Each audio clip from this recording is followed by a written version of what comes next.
Hello there, Betty. Hi, Michael. Hello. I'll be managing the Zoom, those who are joining via Zoom. So if you have any questions, technical issues, just let me know. If you have any questions you want to ask, feel free to put them in the chat, and I'll make sure that they are asked in the room. Okay.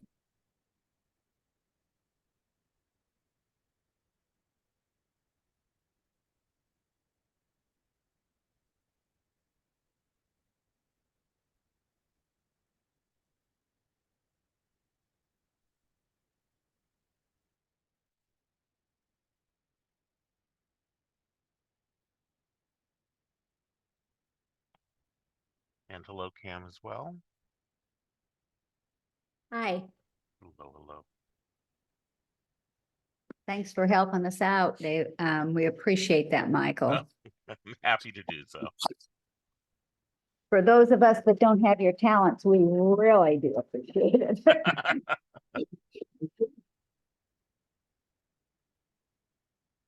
I'm always worried when people set the bar that high. Now I really have to come through. Well, and you always do. That's the beauty. Okay.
Everybody, find a seat, please. We're about to start.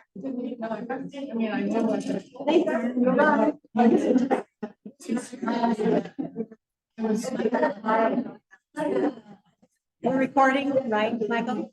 Yes. So, let me see.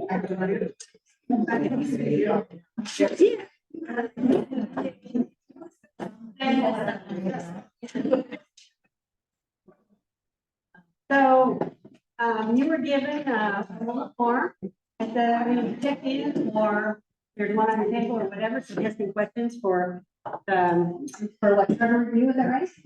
You have a minute, fill it out, just turn it, you can leave it on your table, we'll pick it up at the end. Whatever. It's all for. Okay, thank you for correcting. That is not my project. Okay, that's great. So these are questions for the forums that we conducted in the fall, right? Right? Yeah, okay. So, welcome. Thank you all for coming. Thank you. Those of you who are come virtually. You all probably, most of you probably know me. I'm Robin Barker, President of the League of Women Voters. And I'm calling this meeting to order at 3 or whatever this morning. I need to determine the quorum, which currently is 10 members. So if you're a member, would you please raise your hand? Okay, I think the quorum has been met. We acknowledge that we're residing on the traditional, ancestral, and unceded territory of the Lummi and Nuktek people. The Lummi and Nuktek people are the original inhabitants of Washington's northernmost coast and southern British Columbia. They lived in villages throughout this territory and continue to have an ongoing relationship with these areas. Since time immemorial, they've celebrated life on their land, waterways, and on the traditional, ancestral, and unceded lands of their people to perpetuate their way of life. Please join me in my deep gratitude for their ongoing wisdom and guidance as we take a moment to honor their ancestors and acknowledge the past, present, and future Lummi and Nuktek people as the original inhabitants.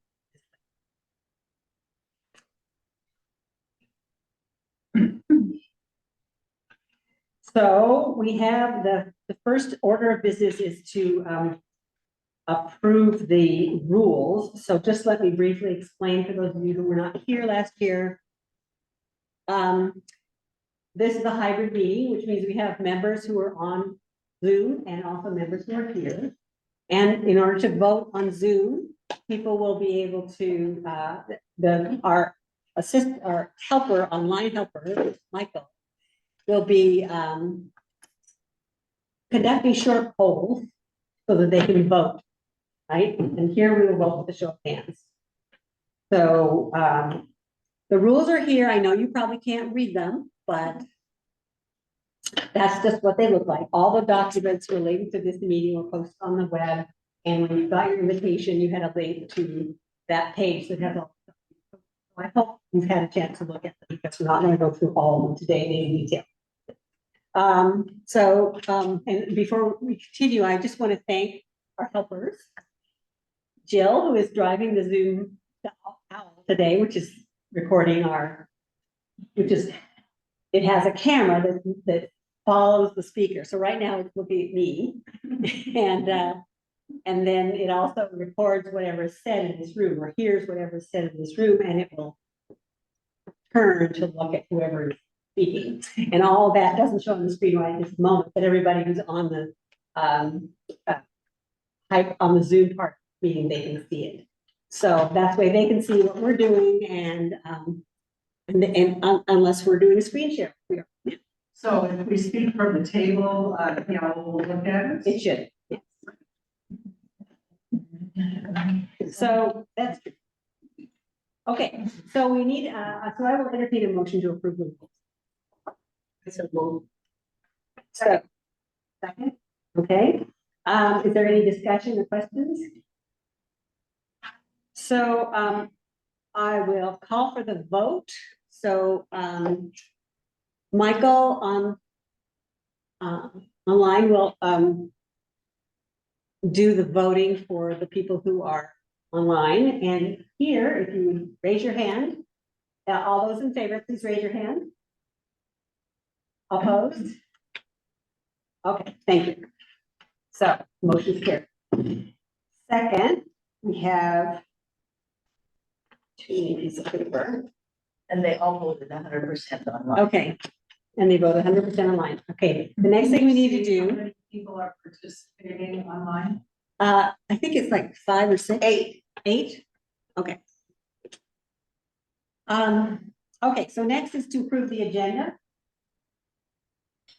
So Jill, my friend Jill here will bring up the agenda. And I will entertain a motion to approve the agenda. Eileen moves, second. Linda Ray, second. Is there any discussion, questions, or anything you want added to the agenda? Okay, there being none, I call for the vote. All those in favor say aye. Raise your hand, or vote online. Okay, motion's carried. Moving along. Yes, Sorry. But if we want to share this announcement, do they fall under closing remarks? yeah. I have a note to myself. For any closing comments. For the good of the. Okay, the next thing we need to do is approve the minutes of the annual meeting, June 17th, 2023. So. Sorry. Yep, that's all right. Carry on, Bill. Very confusing. Yeah. She's gonna bring I'm it up getting on there. screen if I'm she getting wants there. to. Oh, no, the minutes are not on the screen. She has a detailed note. So the minutes are not on the screen, but I will entertain a motion to approve. I approve. That moves and second. Candace second. And is there any additions or changes to the minutes? Okay, there being none, I call a question. All those in favor, please raise your hand or cast your vote. Opposed? Any opposed? Okay, there being none, the motion is carried. Okay, so let's see. Did you know that we are the second largest local league in Washington?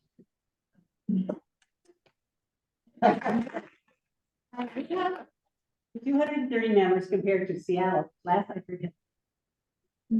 So we're really active. That may be why we continue to have so many great activities organized by our dedicated volunteers. I'll try to hit the highlights with apologies if I don't. To start with the basics, last summer and fall, Pam Kirst and her fellow Get Out the Vote volunteers organized at least 30 tabling events at festivals, food banks, apartment buildings, and other locations all over the county.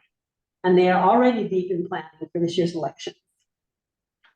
Jean Scribner organized voter registration events at the high school, and Susan Wright organized registration activities for Western students. There's Susan back there. Paula Rotondi organized events at the community college, and together with her husband Mike, capped off the season by arranging for a banner at the college playing field, which will promote voting throughout the rest of the year. We appreciate it very much. We also hung a street banner on Polly Street during the election. Sure.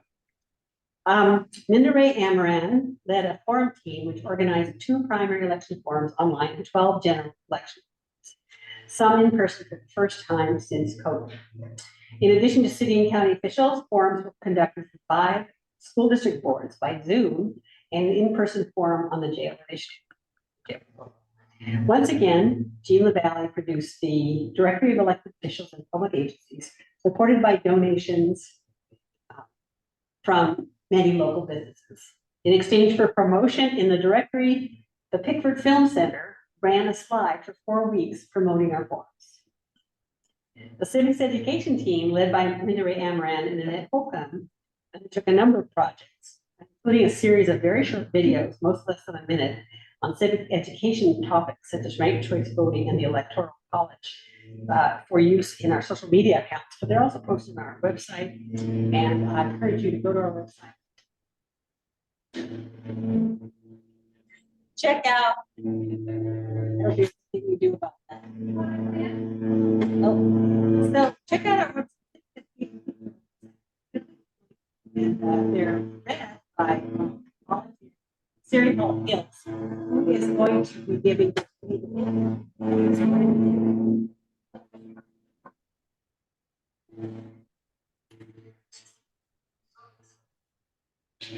Sorry, yes? Just have trouble here. Yes, well. Yeah, I think I've had to check that, or hopefully they'll swing back one more time. You could have. So the project, the video project continues with the talent team. So together with, we have to find somebody else to read.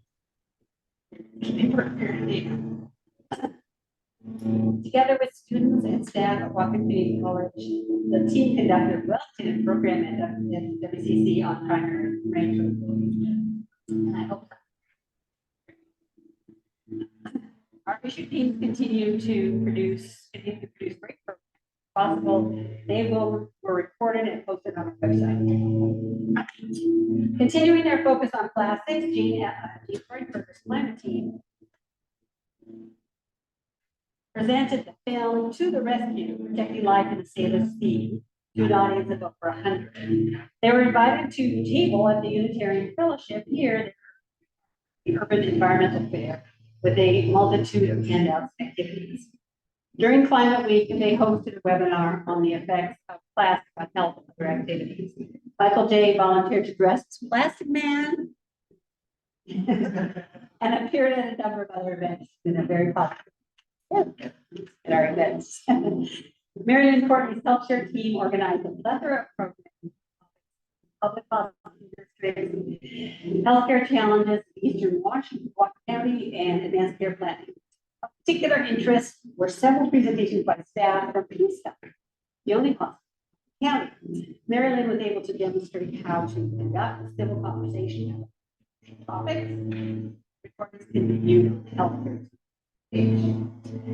Javier Muchiro Bajando, Harold Smith, racial equity team.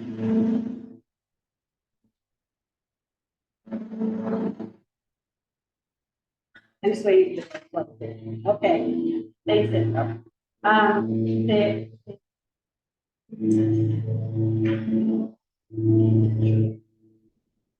They organized a Zoom presentation by Jason McGill, Executive Director of Northwest, talking about ending youth poverty. Program, and it's the recording is posted on the REHD website. So lots of interesting stuff on our website. Hopefully we'll take a few minutes to samples of yeah, recording. Once again, they organized a fun BIPOC event, celebrate diversity, adding speakers, multicultural. Under the leadership of Siri Hills and Donna Meehan, the housing team began a slow process of recruiting members. I look forward to achieving them. I don't want to forget the league's book, which is a meeting every 2 months under the leadership of last summer, new board member Eileen Bracken took on the member engagement board, attempting to talk with every new member. She's also organized monthly get-togethers in the morning with coffee and in the evening at a beer garden to socialize and give members and prospective members an opportunity to learn. This spring, she and other volunteers organized an in-person member orientation event. Last summer, we got together at a pub in Normal Park. It was fun. Weekend survey. We continue to look for more ways to get our message out and share what we're learning. Volunteers Jean Wade and Emily Gooden kept the voter coming out every month. We continue to fund a contract with Carolyn Stewart, who posts to our social media pages and distributes press releases, which I think is money. At last year's annual meeting, we heard from Kathy Weininger, assistant professor in the Department of Political Science at WWU, who spoke about current research in polarization in the United States. We also presented the Legend of the Legal Board to Sherry Lambert for her many years of service to the League. At the October member meeting, Lee Murdoch, president of the League of Yakima County, spoke about how their league is focusing on DEI, which is diversity, equity, and inclusion. The board followed up with discussions about what DEI would look like in our league, and that discussion will continue with the league's team. At the January member meeting, members participated in a number of activities to help us plan league's programs. In my secondary role as webmaster, I've done my best to maintain the website. Fortunately, I've had the help of Jill Moore, who posts events on the calendar and sets up email announcements. So there's participation this year in the state's council member participation in the state's council and in the national convention, which is at the end of the month. The board has been working on, board stuff, like, trying to be more efficient and effective in developing the budget and collecting information about what the teams are doing, volunteer hours and that sort of thing. The board appointed one new member, Siri Hill, and said a reluctant farewell to Ruth Curtin, Laria Lavaleas, and Betsy O'Donnell. I appreciate very much their service to the league. Next on the agenda, we have Io Atterbury. Is she here? Yep. Okay, great. So Io is a guest from our guest from the League of Women Voters US. As you know, LWUS is implementing some significant changes to the way dues are collected and distributed. We invited Io to help us understand the reasons why LWUS thought these changes were necessary. Later, we'll talk about how the changes in dues will affect us specifically, as far as we know for now. But now let me introduce Io Atterbury, who is the Chief of Culture with the League of Women Voters. In this role, she oversees field governance, organizational structure, and LWV's organizational capacity to ensure mission readiness. Previously, she spent over a year in the role of Chief Strategy Officer, where she oversaw the organization's strategy and programmatic implementation. A nonprofit leader with over 2 decades of experience, Io's journey with the League began as a board member. She believes voting is the cornerstone of democracy and wants to support efforts to ensure equitable access to voting nationwide. Io was raised in a family that believed in the power of voting and political activism. Her elders taught her about the history of voting in this country and shared their experiences with voter suppression. Io's track record demonstrates her commitment to ensuring all people have access and opportunities to live a quality life, especially in our marginalized communities. Her career includes being a senior associate in the evidence-based practice group at Annie Casey Foundation, the director of Outcomes, Assessment, and Learning at Venture Philanthropy Partners, and the founder of Atterbury Consulting. She has served on numerous local nonprofits. Io holds a bachelor's degree in biology from the University of North Carolina and a master's degree in public health with a specialization in health behavior and health education from the University of North Carolina at Chapel Hill Gillings School of Global Public Health. She resides in the DC metro area with her husband and 2 children. All right, I turn it over to you, Io. Thanks for coming. Yes, good morning, everyone. Great to see you all. Early on your side of the world. Can you hear me? Can everyone hear me? First of all, can you hear me? Okay, great. And More volume. More volume. Like, you want me to talk louder? Okay, is that good? Okay. Well, we'll get started. Well, welcome. Thank you for that introduction there.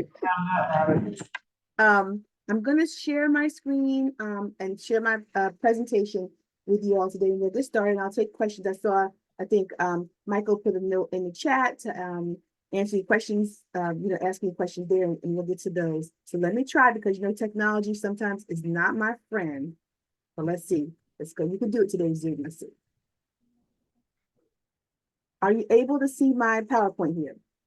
Yes. Well, thank you. Okay, good. So again, excited to spend time with you all today, and thank you for inviting me. I want to just start by recognizing how this is how it feels to be you all, how it feels all of us, right? Like everything, everywhere, all at once, all the work you're doing. And I want to say thank you for all the work you're doing, because this is, you're volunteering your time, and we're grateful for that. And like I always say, thank you for the voter services work you're doing. I just picked a few of your programs out, the candidate forum, the civics education. I really loved your ranked choice voting videos on your site, because that's something that a lot of people struggle with. And I love, like, the ice cream example. It helped me even oh yeah, this is a real way to be able to explain what it actually is. But I also want to say to you all that there would be no national office if it wasn't for our local leagues and for you all doing the work on the ground. You are the power behind League of Women Voters. And we're going to talk about the work that we're leading at the national office. However, I say leading, right? It's really a partnership, because we take our direction from the membership, who tells the board, who then tells us. So I want to be clear about this. This is something that the league has put into motion before I even arrived.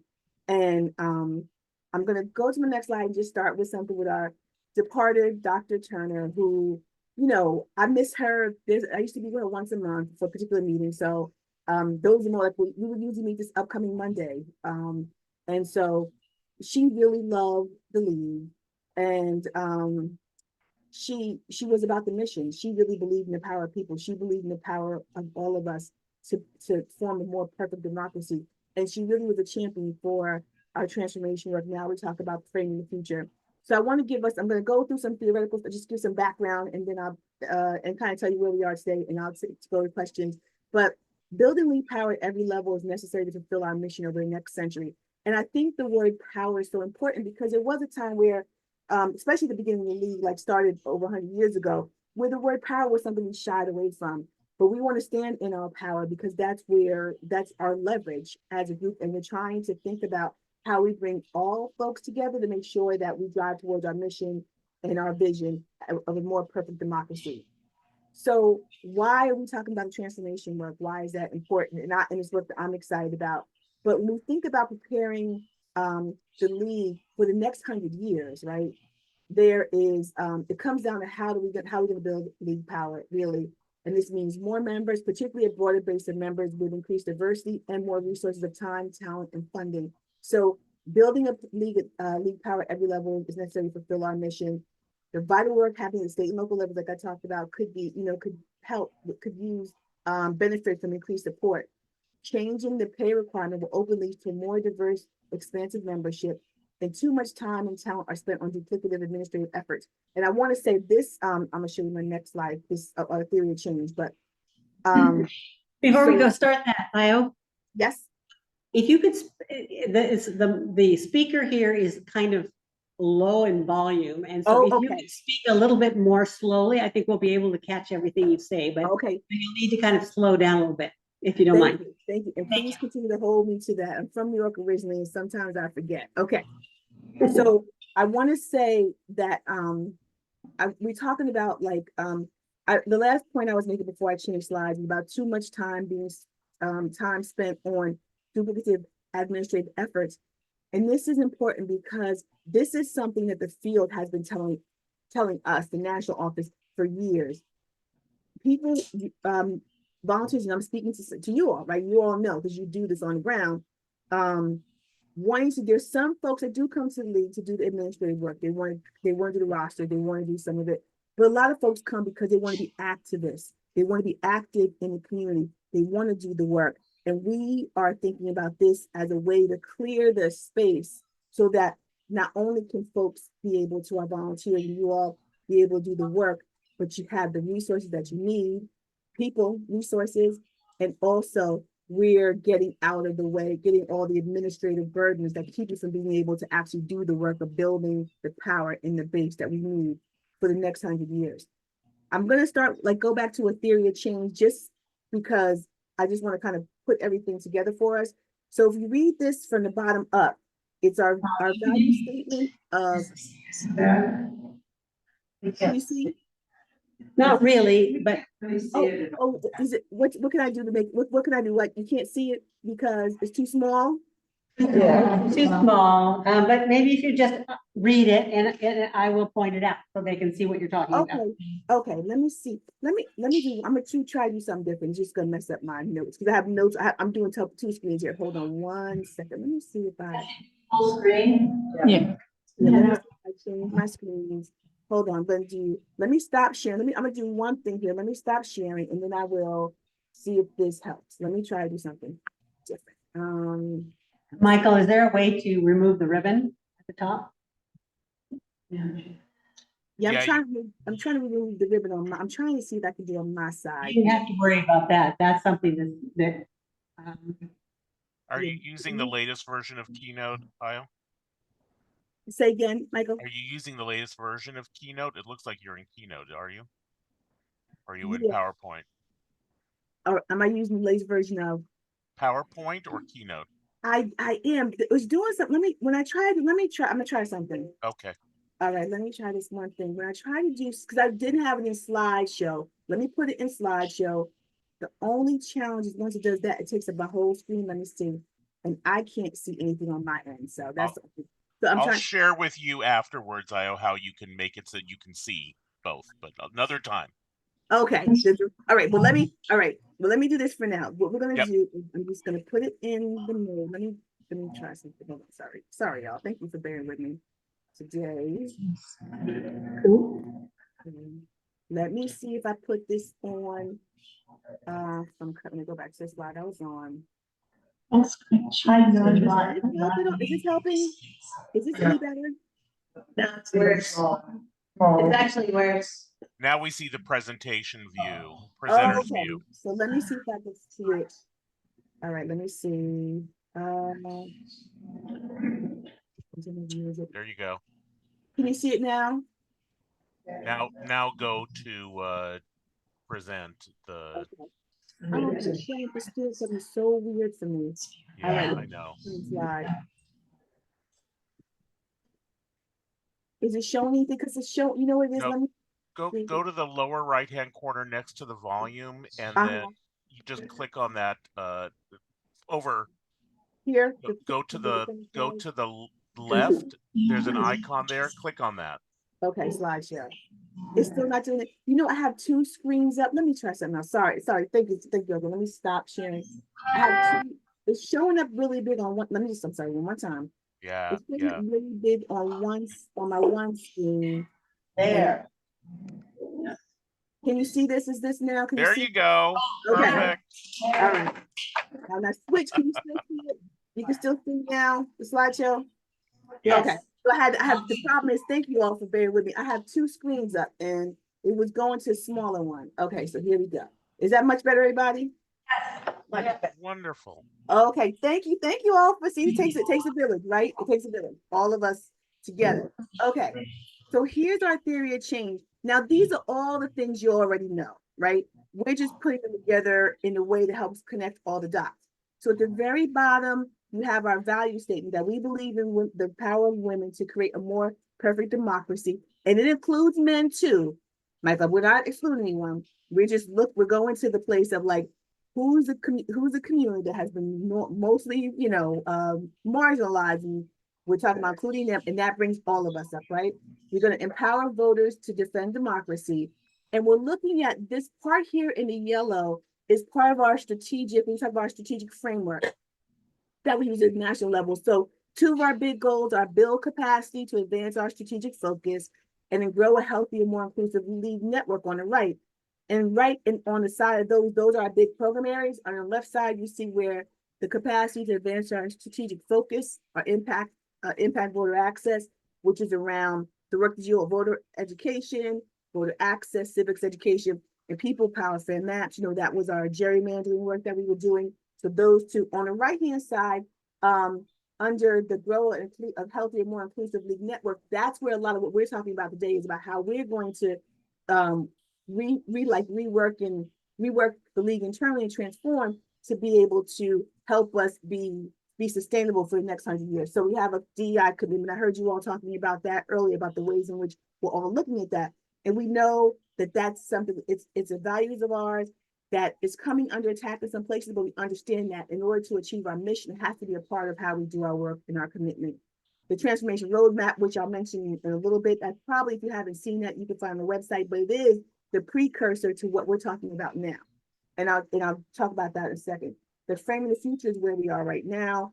That's like the other leg, the continuation of our transformation roadmap work. And then our advocacy and activism, our direct action, League in Action. I'm not sure if you all are any of them using League in Action, but one of our apps that helps build our activism. So I wanted to show like that's how the work comes together. We're gonna, our fair maps work still continuing with people power fair maps in 25 states. It's making our democracy work campaign, which rolls up into which is overarching all our work to move to abolishing electoral college, which is something that we've been talking about, and I'm sure you all have heard something about that. And it's what will ultimately that's getting us to empowering voters and getting us to like the democracy by the people, for the people, all the people, one person, one vote. So I want to just kind of put that into context of all this is because you all touch this in ways in the work that you do. It's just kind of a way of structuring structuring to talk about it. So specifically for a transformation journey, again, it started even before I arrived. I started working in the national office in 2021. I was a board member in 2020. So 4 years before I even showed up, you all had an organizational assessment, and probably everybody in the room was around then, except for me, right? Was actually part of and took part in some form of organizational assessment that actually outlined. It was part of the work that outlined what we're trying, like laying the groundwork for the transformation roadmap that came after it. Specifically, what we're talking about is so it was the 2016-2018 biennium. We had a member engagement structured work group of local, state, and national leaders. They conducted a league-wide survey and interviews and developed a blueprint that was workshopped in Council 2017. So that's where the organizational assessment came in 2016. In 2018, we released the transformation roadmap along with a proposed action plan for this work at the 2018 National Convention. This included a commitment from delegates to move forward in several key areas, committing to diversity, equity, inclusion, elevating a culture of data and evaluation, including there was a data summit of state leaders, and greater internal communication as two of some areas. In 2020, at the convention, delegates codified our DEI commitment in our bylaws, placing it alongside our hallmark nonpartisanship, and we developed our strategic framework, which I'll go back up to show you the strategic framework. Was what I was kind of the yellow part I was talking about here, and that's the part of our strategic framework that was developed, which was based on feedback from state leaders, from league leaders, not just state leaders, from league leaders, based on a league survey as well as input from the Futures Committee, a group of local, state, and national leaders, and affirmed with input from the body with our moonshot goal. So that's the lead up. And then our 2020-2022 biennium, the league structured task force was formed, and this group of leaders put forth a plan associated by bylaw changes, which were adopted at convention by convention delegates at the 2022 convention. So I just want to give us some background about where this came from, because and so here we are with framing the future, right? Starting in 2023, fiscal year 2023, it's moving forward. I thought that was really important to highlight, because I know sometimes when I'm talking to different league members, they're not really aware of how long this has been it has been going on, how long this work has been in place. And it feels like it could be something new. It feels like, this has popped up. It feels like National is running with it. And I just wanted to show the trajectory of this work and that's how we arrive where we are today. So to get there, what we're talking about is implementing a multi-stage, multi-inclusive process that increases and diversifies league membership and strengthens league operations across the nation to deliver on our mission, work, and build power. Back to the word power, it's about building power. And a consistent and aligned membership system across all levels of the league will help eliminate financial barriers to participants, create an equitable division of dues between levels of the league, and overall simplify mechanics of joining the league. And I want to stop for a second and say here that all of us here is a key part of helping us implement, because we hold the information, we hold the understanding. We can't bring people into our organization and just let them run amok. I mean, I know how to use the word that, but we have to have people that come in and are guided by you all who have the institutional knowledge to help them understand exactly what they're working with. So it's like leveraging your expertise in your history, your understanding of the environment you're in, the league, and all the pieces, and bringing people in who have the talent, the interest, and they have their own area of expertise. How do you marry those two things for the longevity of the league? And I think I want to talk about how important the combination of both our bringing new members with our current members is to be successful. You can't have success without the both. So as I talked about earlier, when I showed the little light bulb thing, the light bulb infographic, this has been a many-year journey from the organizational assessment that determined these needs and the transformation roadmap and the outline path Now, as part of Framing the Future, where we are now, we're focused on implementation of a new system. And league leaders at every level have been involved with feedback and thought partnership through the working groups, all member survey and product demos, as well as many informal conversations. And we also have office hours. I don't know if you all are aware of that, but I'll share more about that in a little bit. So Framing the Future, what is it? That's where we are now. So we're talking about the membership mechanics upgrades and the state league investment. So I want to so that's where we are today. We've had all the work that we've done leading up to now. Now it's time to execute.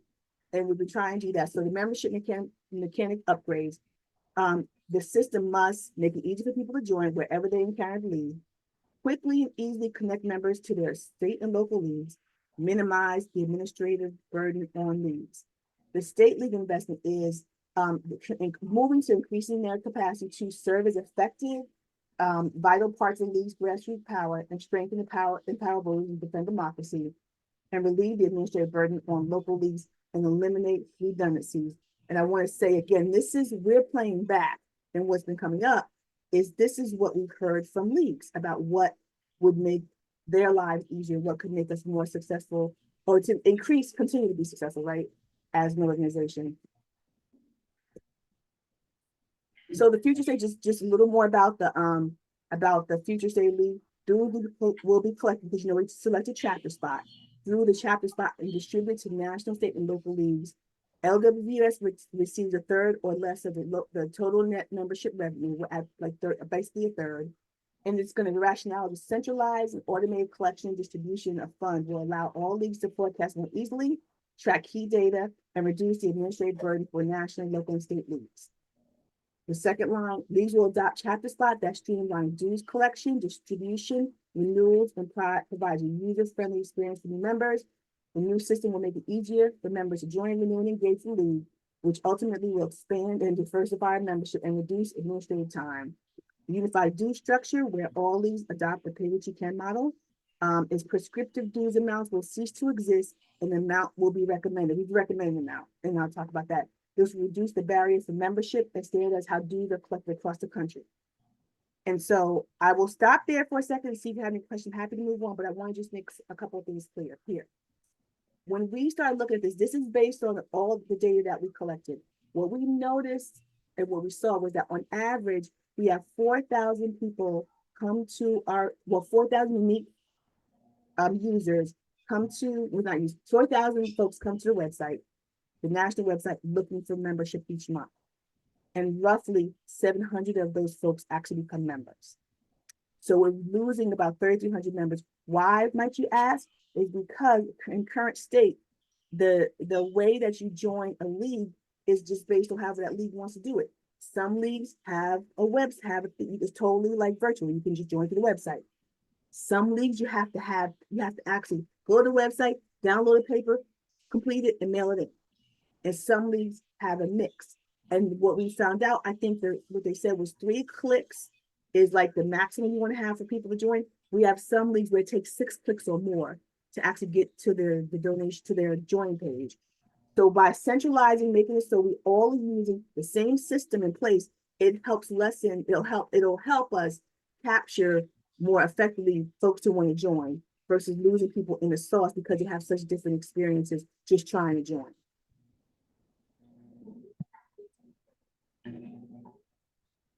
So the association management, this is just kind of redundant again, but like a significant part of this, the current stages of transformation is choosing implement platform. Chapter spot was chosen, and it's chosen the platform, and we don't currently know to what extent this will impact ILOs.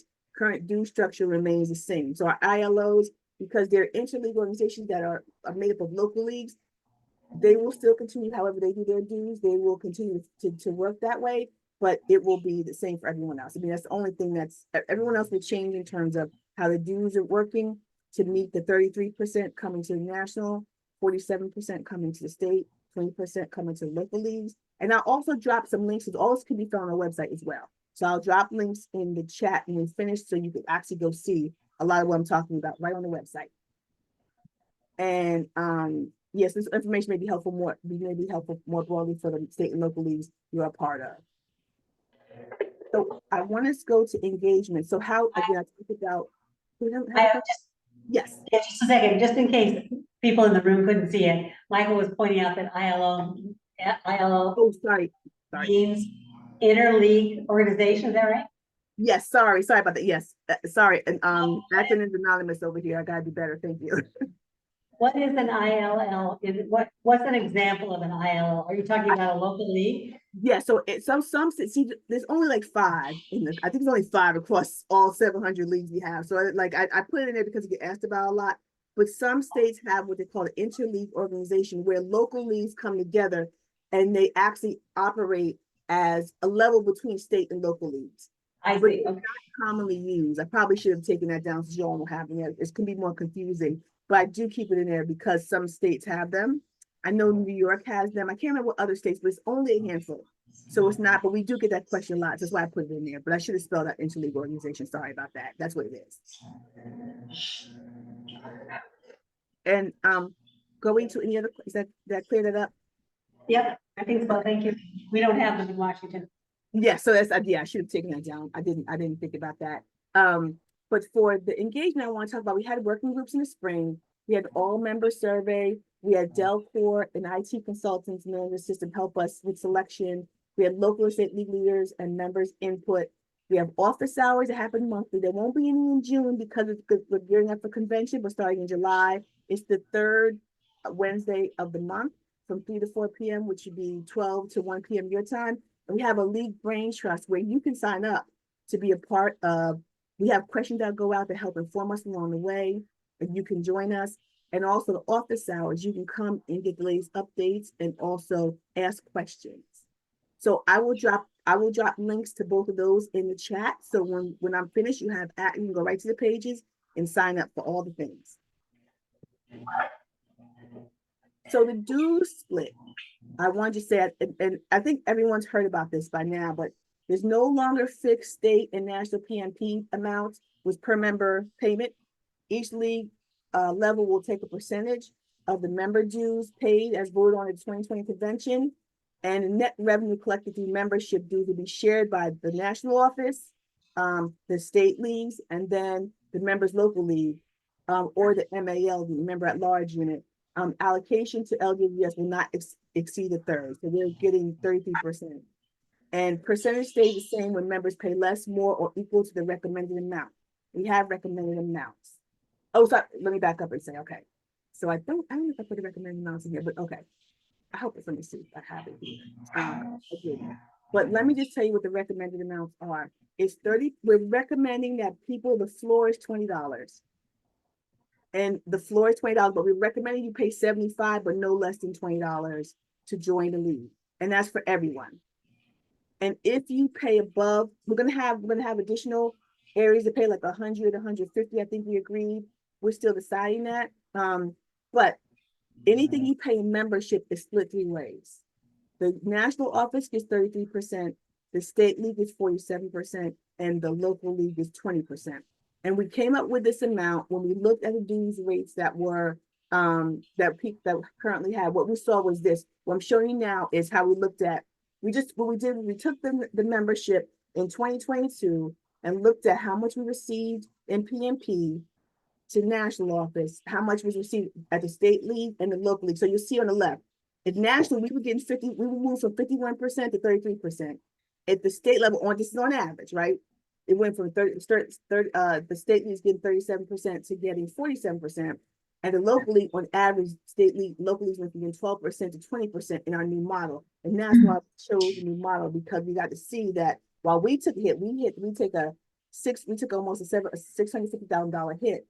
But the state leagues receive more money, and local leagues receive more money. But again, this was our this is based on, we actually looked at all the dues from 89% of, 90% of the leagues were able to find the dues information on. We kind of look at what the dues was paid, averaged it out, the scale, looked at that. And then we looked at the number of members, and we said, okay, if it happened in 2020, we did in 2022, yeah. If today was a day that we said, the PMP, this is what we received in PMP day, is actual numbers. This is what we received. But if we, instead of getting 51% this year, if we got 33%, this is what it would look like. We would go from 1.8 for the national office to 1.2. If we were the state leagues, we go from 1.3 to 1.7. This is aggregate, right, across all states.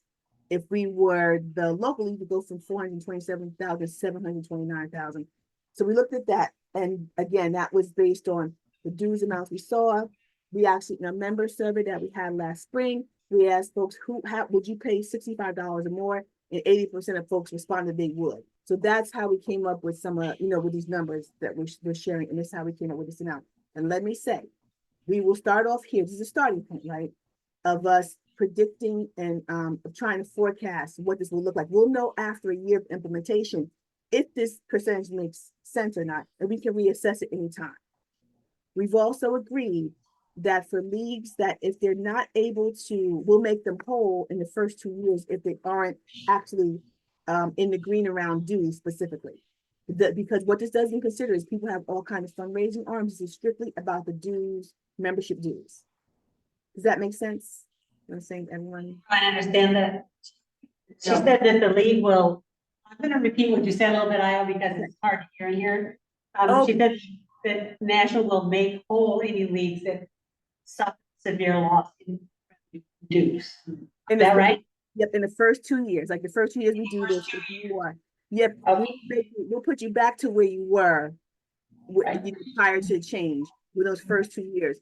But we're pretty confident that that won't be the case. When we look at these points, it was all the state leagues. We looked at it, and we break it down by individual. These are overall numbers, but all the state leagues are made whole, and we had about in our extrapolation, all of our state leagues except for I think one was in the green, in the black rather, and then we had about 25% of our local leagues that were not, just based on the numbers. We running these numbers right here. They were like losing money, but the most anybody lost was less than $5,000. However, we understand that's one of the potential outcomes, but we're confident that we're going to continue that this will grow the league, and we'll be able to deal with that. And again, we will make those folks whole if they're not able to achieve what they had prior to the change within those first 2 years.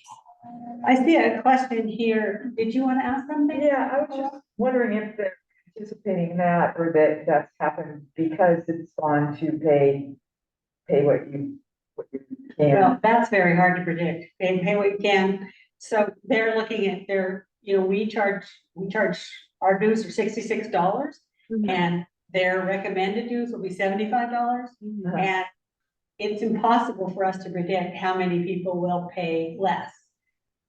So, but that's why they're anticipating that some leagues may need a little boost to help through this transition. And well, I have to say, as a low income person, I'm really pleased you're going to that. Because I think a lot of people that are low income don't join because of the dues. Jill? I see, and you and maybe Candace can speak to this. What does this do for planning? I have a PowerPoint to follow up on this that shows how the impact is on us. We just briefly, we don't anticipate a huge change in the number of, in the amount we collect from dues, but donations is another issue. And we'll be talking about that in a little bit. It just looks like we lose. I don't see any part of this where it looks like we gain, but maybe I'm not able to hear that clearly. Annette? My question was about your explanation about making us whole. Yeah, I'm sorry. So it's hard for me to hear. If you could repeat the question for me, please. Yes, I mean, okay. She's asking, so go ahead. My question was, would they look at how much we received on a certain year and just consider what was our dues income and the fact that we only had $11 after we paid the PMP? Is that what has to be made? Yes, I think so. Yeah, it's our portion. So she's talking about what it would, what you base on, how you base, more details about how you base making a league whole. Yeah, so we're looking at where you were, right, prior to the base year. I think it'll be next year. Like what we're looking to do is your last PMP year. We'll look at that to see, okay, if you're falling below where you were, we will do the difference to bring you up, right? the goal here is to, and there's gonna be squish, right? There's gonna be squish, right? And the thing we're looking at is, I think I heard some concerns about like people, who's choosing to pay what, but our conjecture is, again, I want to say this is where we're starting, right? We can put this percentage together and it may not work and we'll have to reassess and go back. Like, I think the one thing that we know about all of this stuff is that you have to continually reassess to make sure you're on target and to really understand what's happening and looking at the data year to year to see, well, did this percentage make sense here? Or maybe we need to tweak it. If we start to see our local leagues, local leagues are not able to, if their numbers are going down significantly, we'll have to address that. This is why, like, we're reporting as we go along. It's not going to be perfect, but what we're trying to do is communicate how it's moving and make adjustments along the way. Oh, and also I would say, you can correct me if I'm wrong here, but I think National is anticipating that we will end up with more members. Yes, And that is one. Yes. The one way will make up any difference in the way it's going. Yeah, because more people will join by going to National's website. Right now, as she said earlier, people go to National's website and look, trying to join, and they're redirected to the local league. But a lot of people don't make it that far. They don't, and because the local league in many cases, not ours, of course, but they don't have an online join option. So this will mean that they can join online for anybody. Yep. And we also have members that pay by check, and we're not sure exactly how that will work yet, but we'll also have an option for our members who like to send a check-in. They will send a check-in. That will be, because we understand we have generational and preferences and how people join, but we know that we're talking about, generational diversity, and our newer generations, they probably can't even sign in anymore and check. I'm gonna tell you, I had like look at my kids like, you didn't learn your signature, so like it's a whole different way. But we also have, like we talk about, we have our institutional members, our members who are like the bread and butter to keep us going. And it's got to be a mix of those things. So we're making space. We're trying to make space for everyone, and how we do this. So how much more do you want to show? Because then I can go to our PowerPoint, which just basically steps people through the difference. It makes it a little clearer, I think.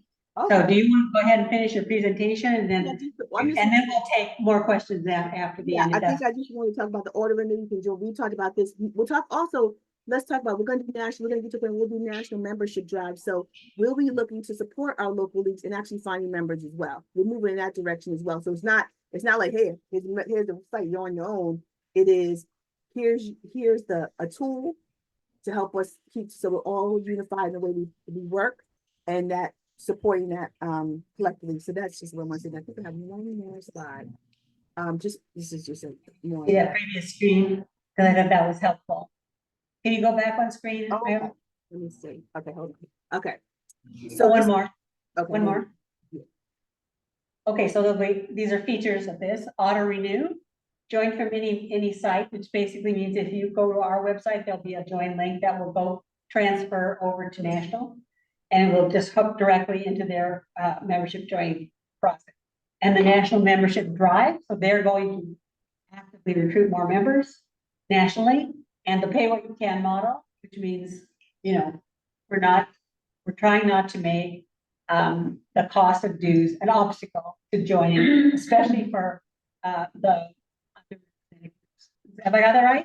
Yes. And thank you. And I will, yep, and that's, and we, yep, so that's that. And then changes our timeline that we're looking towards between October 2020 last year and May. We'll set up and continue updates. May through August, we'll begin onboarding at LWS National Office. With Labor Day, Election Day is a blackout. We've heard from you all that we don't even try. Like, step back, it's election time, we're busy. And then mid-November to January, we'll start the training and launch. And so that's the big buckets. And then I'll drop these in the chat for you. Like, if you have questions, you can reach out to membership. We have office hours, and we have a chapter spot resource page as well. So that concludes what I was going to share with you all. So I'll stop sharing there. Okay. So chapter spot. Thank you. Yes. So chapter. You have questions for me? Well, so chapter, just to clarify a couple things, Chapter Spot is the national software for joining and managing membership. If a league does not have a website, they can use Chapter Spot support a modest website.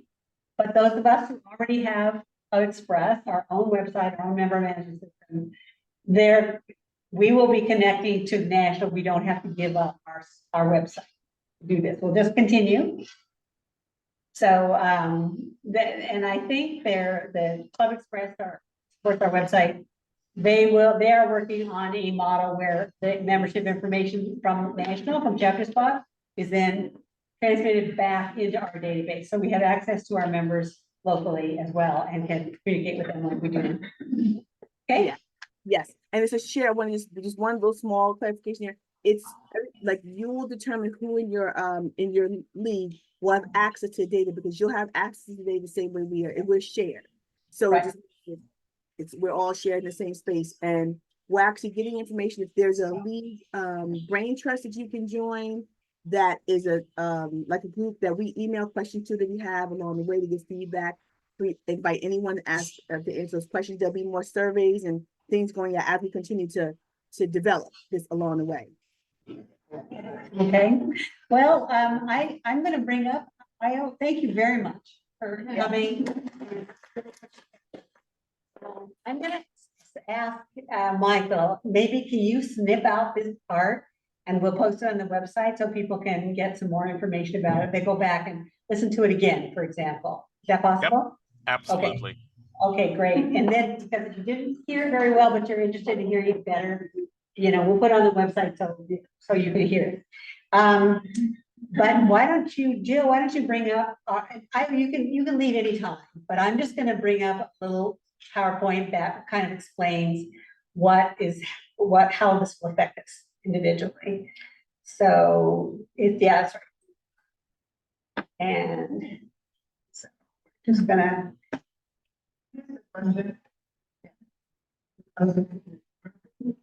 Yeah. Yes, well, let me just show you what I got here and then we will, and then questions, then we'll talk about it. Absolutely.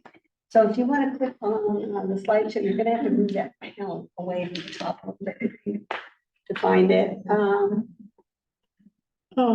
Just click on the slideshow there. Yeah. Sorry, she can't see me. Okay, so the slideshow, we'll start this from the beginning. There we go. Okay, so we're gonna step through this. So next slide. So now the member pays us, next one, click. They pay us $66, of which we get $15.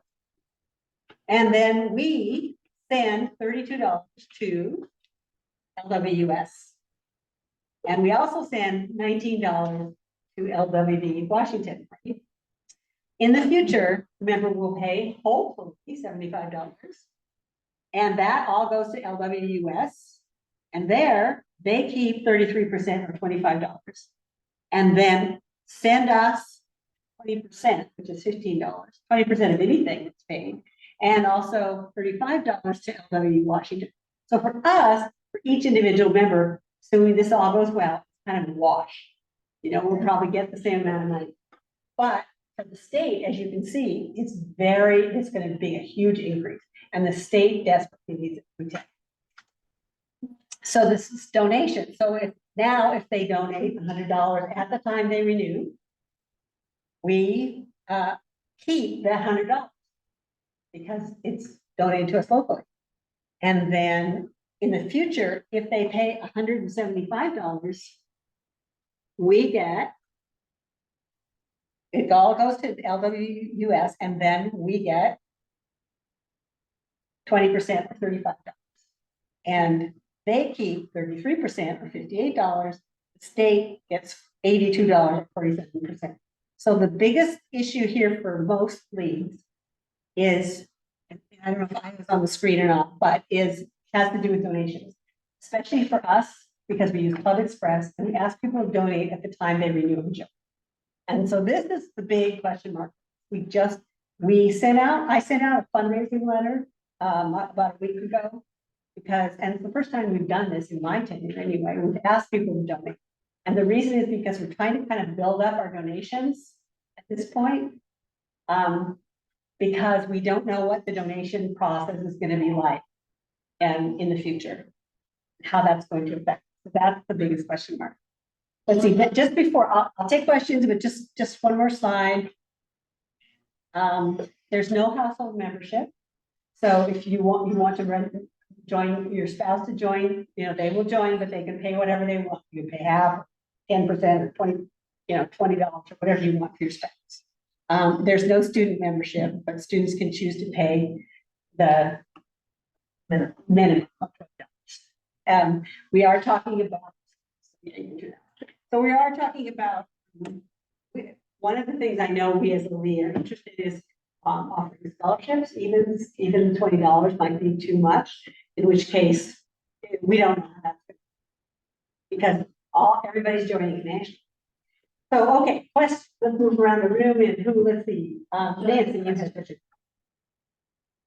Nancy, go ahead, and then I'll pick something. If there's a way to direct, after this change happens, if there's a way to donate directly to I mean, there's still be an option to donate locally. If you go to our website, you can donate. Anybody can go to our website and donate right now, and that's not going to change. But if they choose to donate as part of their joining process, national, then then the amount they choose, whether it's $100 instead of 75 or 150 or whatever, it's all going to be divided according to these percent. Yeah, Joy was next. And so when someone goes and joins at the national level, how do they get directed? Is there supposed to be? Yeah, I'm not exactly sure, to be honest. Yeah, That's right. I mean, they will be, you know, I think they'll have probably the joining process will include, yeah, where your local league is. I don't know. I think what they'll send us a list who. I think she said it would be automatic. So Club Express right now, Well, we've got somebody new. So if you look at my zip code, it would send me to sketch it. Yeah. I don't know. We'll see. There's obviously a lot of questions left here, and so Club Express now, which we're using now, automatically transfers, and when you pay us to dues, they automatically transfer some of that money to national. So that within the next week or the next day, I can't remember. Next month, they just send off their national share. So we don't, what we call PMP or per member payment, it used to be kind of one time a year based on the count they did on January 31st. And so starting on February 1st this next year, then, you know, it gets divided up, but in the opposite direction, right? So instead of having the money automatically sent from us to them, the money will automatically be sent from them to us. Now, there's actually, I think we have to have a Stripe account, which we may have, and the money will just automatically be deposited in our bank account. So the membership information will depend upon Club Express, which who manage our member management system now. It depends on them turning their connector around so that it works in the other direction. So the member information from National Penn is connected to our membership database. And I have not heard, you know, other than the fact that they want to do that, intend to do that. That would make things really easy. Do you pay to use Club Express? We do, but it's a very much. $300 a year. So Have you and Candace analyzed how much of a difference it makes? How many people do, or how many donations come in at the same time that you send for membership? I know. It seems like a simple way to do. we making a donation? Yeah, so we're making donations currently, are these made at the membership level? Have you? I would say more than any other way. And this is where, honestly, I don't know.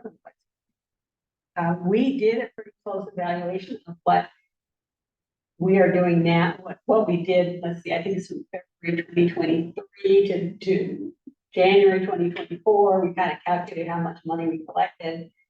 paid it and paid out and all that sort of thing.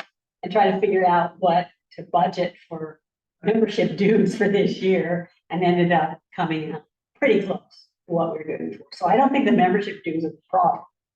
And that's the only part that they're going to fix, that they're gonna hold us whole for anyway, you know, but so it's the donations that, you know, my friends on Club Express user group, they're all wondering about.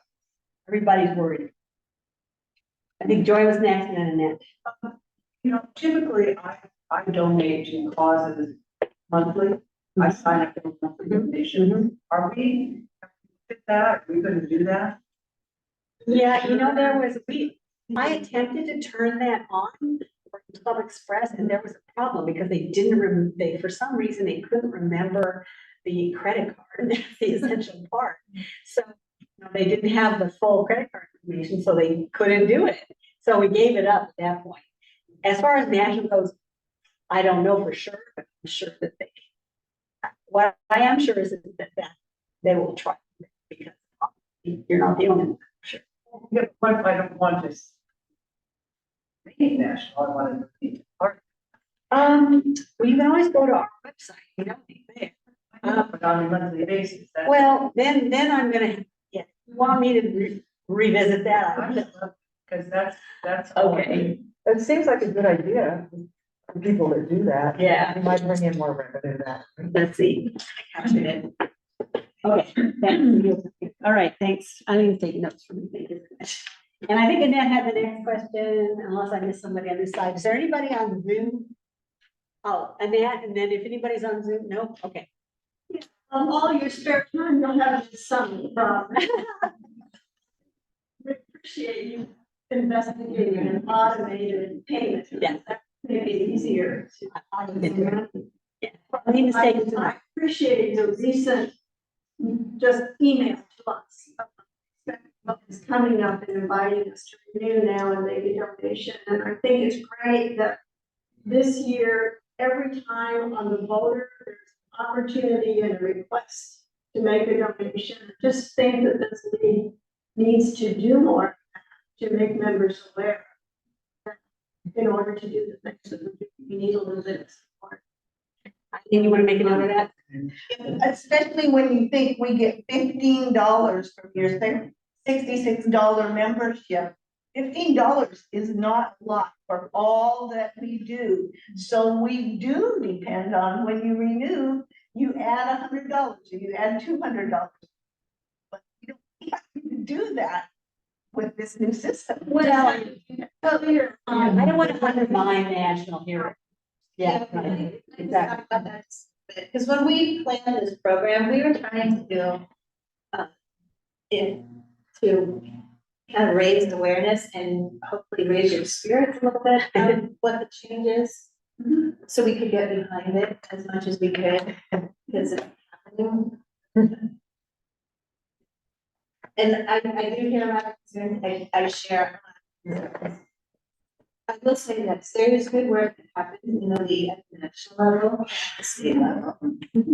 And you, as a member, just need to know where you're donating and where your money is going. Your money is your legacy. You know, we all feel strongly about that. And as long as you know where your money is going, I'm happy. I just don't want people donating nationally and not. You know, that Eileen and I have been spending quite a bit of time with meetings with the state league, and we really see their need. A lot of money is being redirected from national to state leagues. They can do a lot more to support local leagues than they are doing now, a lot. And what that looks like is not. Well, that's, what are you gonna do for me? We are, and will be, yeah, we have. Yeah. One of the things that the state does, which I didn't realize, was like the initiatives, you know, the 3 initiatives of the state. I mean, they have done research with Cindy and her group and have worked with me and, you know, to give our advocacy group exactly what they need to do for that. So there is important work that the state does that we can get to. My concern is if anybody makes a donation to the United States League, do they tell us where our money's going? Like, if I'm gonna donate $200, are they gonna say so much is gonna go to local, so much is gonna go to state, so I know where my donation is going? I'll say well, but we don't know yet, because it's still 7 or 8 months. Seven or 8 months before this will start. There, it won't be even until after the November election before we get an idea of, where they start training people. Michael? My comment was just what I just heard, which had to do with, I think we need to couch that as a matter of transparency. And ask that the national group be transparent in how those monies are being divided so that we're clear. So that's all I was going to add. They are holding these office hours, and there's no reason why I couldn't just, log in their office hours sometime and ask it. So, I mean, yeah. Yes, so from my perspective, it would be great to see a breakdown in exactly the same way that she broke down what was happening with dues and how it was gonna impact us with donations and how it was gonna impact us. So maybe we're missing something and they've already looked at it the same way, but just. All I can say is that there's people all over the country worried about this. Believe me, especially the 170 or so members leagues who are members of Public Express and have the opportunity to ask people for money at the time that they join and renew. So they're lobbying all the time. So it's not just our problem.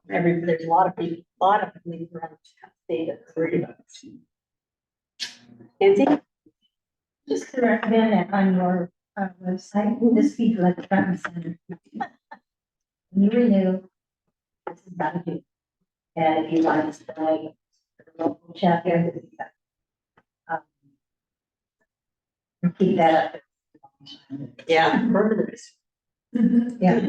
At the moment, I'm focusing on the elections for the homepage, but I like the idea of talking about this in every voter. So I'll make sure that, we're going to talk about this meeting. I'll write a little article, this meeting that, kind of again, and it's like just trying to find a different. You said it appears in the voter homepage.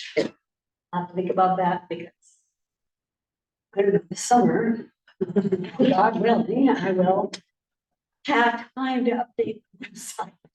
I need to do. I mean, for example, there's an image on the homepage, and I could put a carousel there, and that would be really interesting because if I put a carousel, you can talk about, could bring up a series of images focusing on different things. Let's see, I think, Marilyn, I think there was someone else. Who else? Marilyn, why don't you go ahead? And then Just kind of quickly, when someone joins renews now, I get notified if they're interested, they get to fill out the interest and there's that information. Yeah. Do you know if that will continue? I don't know. I do that again. There's 170 Club Express users around the country. And those are exactly the questions that Okay. we're not alone. Yes. It sounds like that I'm new to this. It sounds like it's a communications issue, but what they're doing when they donate is subsidizing memberships. And so when they sign up, they're subsidizing lower members. There's a that's subsidy if they're versus the local donation. So it's like communicating, you want to support subsidy to have other members, college members, lower rate, you pay more, but that's not a donation. Let me make a note of that. I think that's an interesting concept. Yeah, I mean, I don't exactly how to express that, but I sort of get what you mean. Donate more and it will help your league because some people will donate less. They actually, sometimes on forms they say, would you like to donate to help somebody to join? Yeah. They probably couldn't do that on a national level, I bet. But it's something to suggest to them. And then the league, then the chapter that you call it gets that money. Okay, I just want to say that I really want to piggyback on what Eileen said, because I think it's really important for people to see what the US and the state league does for us too. Even more clearly. yes, I mean, I think there are things that the US League could, there are leagues that have severe leadership, serious problems recruiting leadership. And so it would be ideal if the state had the resources, which they do not have now, to help those people develop leadership skills, and develop leaders. Or I didn't mention this, but there was something somewhere along the way where they said they would make it easier for leagues to join as adjunct, basically, of the state league. So they operate independently, but the state league will be the nonprofit. So that you don't have to file for nonprofit status, you don't have to issue reports, everything will happen, and all you can do locally, all you really need to do locally then is just focus on your programs, your forums and all that sort of. So I mentioned this again to, president of the state league, capacity, right? They're supposed to have more money so that they can really help out the leagues who are really struggling. Remember, we are the second largest league in the state. And, second largest to King County. And the third largest is Snohomish, 180 members. We have 235. So, we don't have a capacity issue here so much as many other leagues in the state does. So, Candace reminded me that we're supposed to take a little break and then we have some more business to conduct. So, why don't we gather back here at 11:30. We should be able to run through everything else pretty quickly. So, okay, we'll take a little break. Thanks.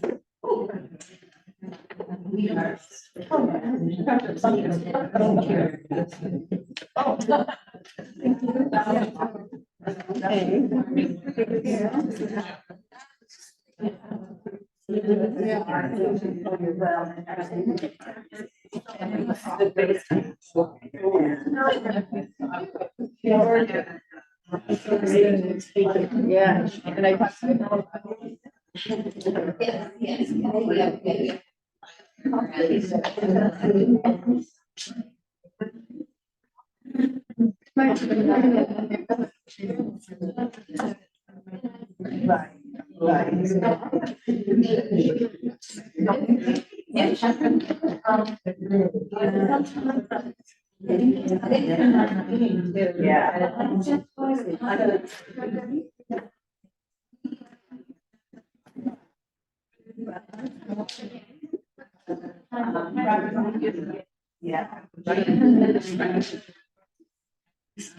You know whose question is?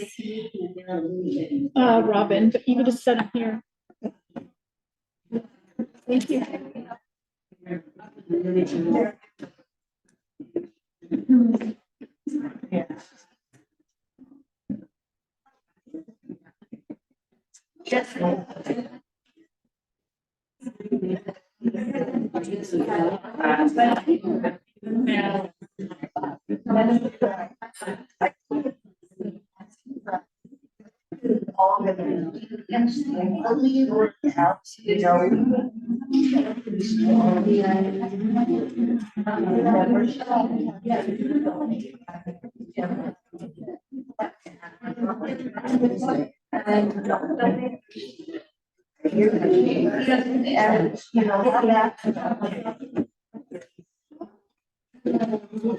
No, because right now, Yes.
Yeah.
Tom.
Everything good on your end, Jill?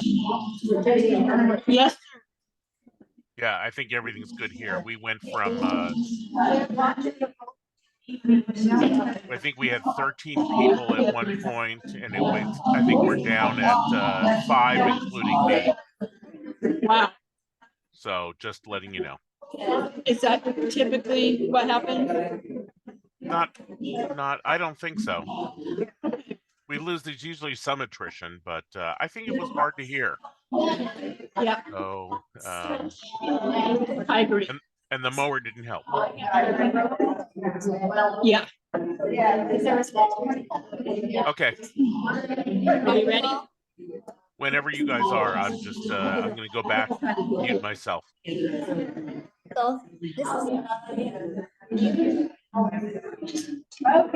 I have not to eat and drink. Let's gather together as soon as possible. As soon as we get together again, the sooner I can get you back.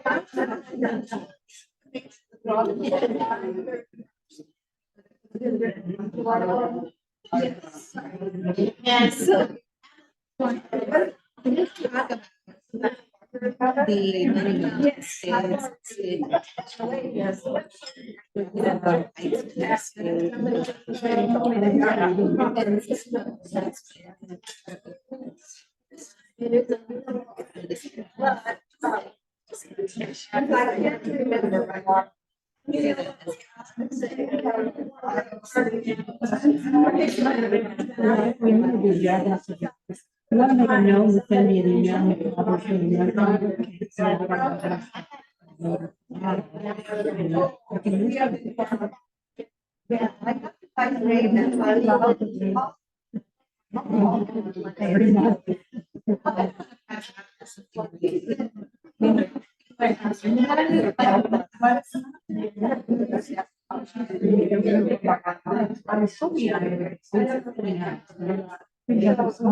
Run over time. We still have a little bit more business to do. Yeah, more things to do yet today. So, fun part of the meeting, bylaws. Bylaw changes. It's a good thing I like bylaw changes, right? But I'm about the, no, I'm sure I never want to see the bylaws again, right? Yeah, wear me down. Bylaws are not fun for most people, but just me. I'm the only one who likes bylaws. Okay, so we're gonna step through this. The bylaws, of course, changes were posted on the website. But we'll go through next screen. Hold on. It's not working. Hold on. No. Okay, I got it. Okay, Section 3, so, hold on. Section 1. There we go. Okay, so the first part of this, as you can see, we are supposed to match these three, the first section, section 1, 2, 3, these two and the next one. They have to match what the League of Women Voters National have. So they have a requirement. And in fact, they're supposed to be automatically changed. We're supposed to automatically change them even without a vote of the people. However, we ran into a problem because I ran these changes by our attorney, and our attorney said, oh, you're gonna change your bylaws, we have to get it updated to match state law, right? And so she said, this section has to match what's in the Articles of Incorporation. And what's in the Articles of Incorporation is not the same as what National wants us to do. Okay, so for the purposes of this exercise, I'm changing it to do what Karen wants us to do, right? Because Karen is a member of legal advice. But sometime in the next year, hopefully we'll get this figured out. If it means we have to change the articles of incorporation so it matches what's in the state, what national parks. It might be a two-part section. We'll say, okay, this is national parks, this is what we want to have from the parks or something like that. Anyway, the only problem is that if we change it, this is the most complicated part. If we change it in the articles of incorporation, we may have to reapply for or designations with the IRS. So, you know, I'm just putting that aside for now. For now, I'm just doing what Karen wants us to do. Okay, so next slide. So this is our types of membership, and this is what we have to change in order to match the changes coming from national. So this does not talk about, take out all the business about joining local league. Again, this has to match what national is designated, and that's what national has. Next slide. So there's a couple little changes in here because the state no longer requires a big long section. You can go ahead. I think not this one, but the next one. We'll come back to this in a minute. Next one. So this whole section we were required to put in there during COVID. It talks about, you know, how to be a member, how to participate in official meetings if you're not present, physically present, right? It requires getting consent and all this sort of thing. I mean, Karen said, we don't have to do this anymore. So if you go back to a couple slides, so I took it all out. Yay. And I'm sure Eileen's happy about it. So let's go back one more. So one more. Okay. So in here, well, no, the next one. Okay. So in here, we just, forward. Okay. So, one more. That's all right. So we're just saying majority of the members of the board present in person, by phone, or other electronic means. So basically, any way you participate is fine. Next one. This whole section was changed by Jill. Jill's sitting here at the back of the room, not Jill, Karen. Karen Fuss. Karen Fuss. Okay, so this is all things that Karen wants changed because it's state law. Next one. Okay, same here, just because of state law. So Karen, take it out. I'll take all this out. Okay, next. All right, again, change in order to be prepared for the change that National is going to undertake. So we took all this out, just replace it with this. Yeah. Budget committee, again, this is something that Karen wanted us to change because the whole thing about committees, you know, she went through and looked at all the committees and made changes to all these sections. Okay, next one.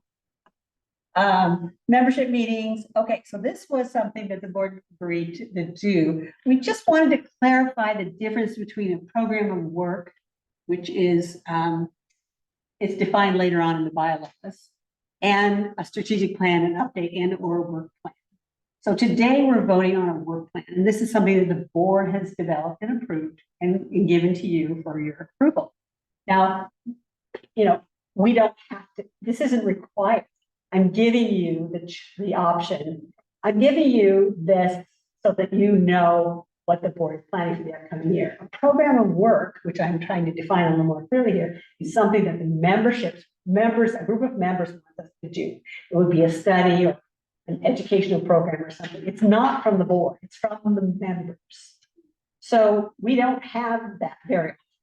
It's been a long time since our members have come together, a group of members, and said, we want to do a study and come up with a position on something. But if we do, that has to be approved by the board and the membership.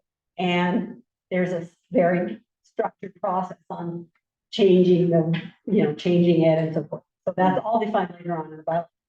But I did think it would be a good idea to make sure the members know what the board. And so that's why we agreed to include this one line in here about the strategic plan and update or work plan. So you have a chance to approve that. Is that okay? That makes sense? Okay, next slide. Wait a minute. Go back. Is that the one that had the? Oh, yes. This is clarification. Oh, and this one, yes. So Annette suggested that instead of 10 members being a quorum in a group, in a membership of 230 people, we would make it 10%. So that would be 23 members would be a quorum instead of 10 members. So that, the board agreed to put that on their recommendation here. And again, this was rewritten by Karen, and the next one, I think that's all. Right, that. So that's briefly what the changes are. So, are there any, before I call for a question, any questions or? No, just good job. Thank goodness you like mine. Yeah. Pardon me? How often do you revisit the bylaws? How often do they change? Well, you know, we end up doing it almost every year or two. You know, it depends on what issues come up. You know, originally, the only thing we were gonna change is the warrant. But it sort of accumulates over time. Then it was like, we're getting messages from national saying, you have to change your bylaw to accommodate this, you know, collecting the dues locally anymore. And so, oh, okay, and then, you know, I've been complaining about the confusion about what the program is, you know, stuff like that. It's sort of over months, it sort of accumulates until we get a bunch of stuff to change. Then Karen says, you're gonna change anything? I have to look at it, make further changes. Oh, why are you curious?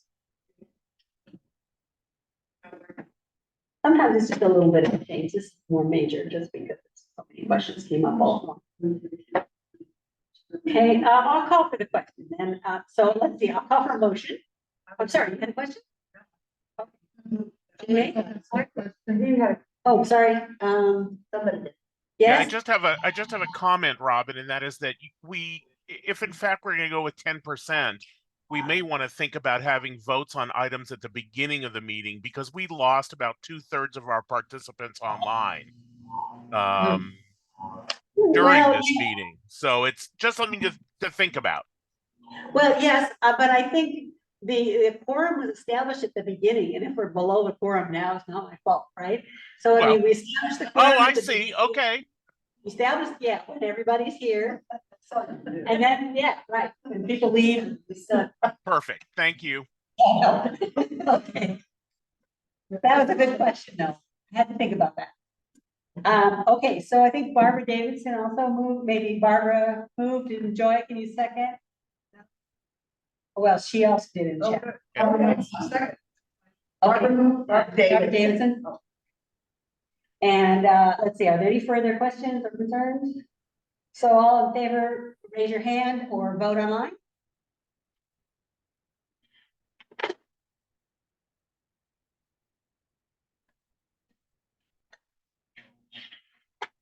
Thank you. All right, it's unanimous. Thank you very much. Good work. All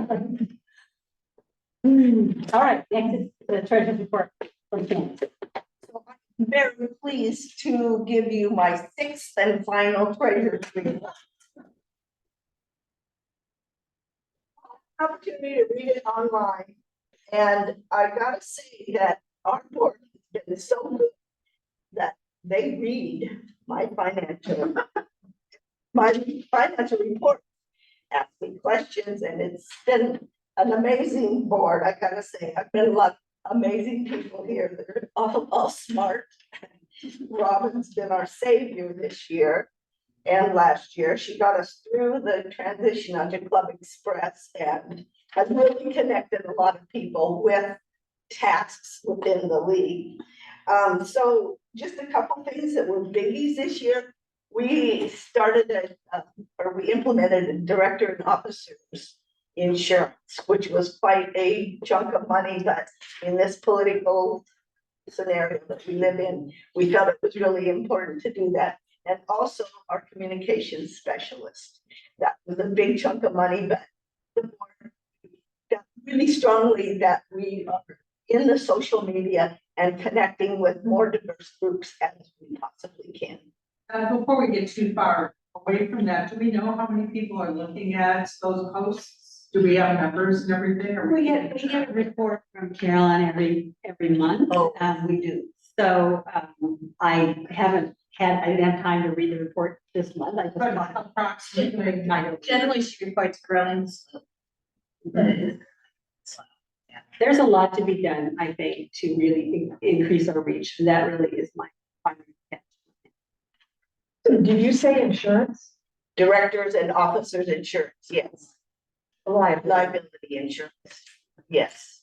So that's a chunk of change, but we've had quite a few renewals this month and they're coming in pretty regularly. And so I'm pretty confident that we might come up with a balanced budget by the end of June, which is the end of our fiscal year. So that's exciting. I'm very excited that Jessica Wagner right here is going to be our new treasurer. I'm confident it has a lot of amazing skills, so I think it'll be an asset to our league. And what else did I say? Elsie Heinrich has been my mentor over the years, and she's been amazing as well as Cindy Madigan. Those two have helped me a lot with the finances and what. So it's been my honor to serve as treasurer, and I will support Jessica if I can. Thank you.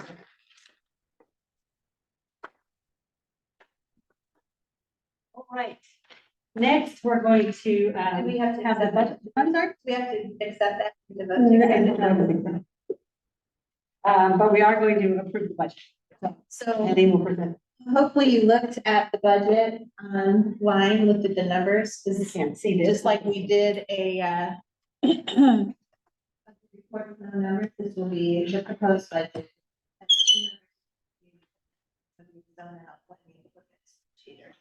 See numbers, so if you have any questions, hang in there. The budget committee this year, me, Candace, Robin, Donna, and Siri Hills, who's not here. And we did a different kind of process this year. So we started with the strategic plan and reviewed that, and then went out to the teams and asked them how much money they thought they needed us to budget for their activities for the next year. And asked them to tie their activities to the strategic plan. So it's a little bit differently than how we've done it in the past, where I think Candace and the president just kind of made up numbers based on what they thought the team should be doing. So new process, and we're still learning. And I look forward to getting the team's feedback on but their plans are in this budget. The income part of the plan,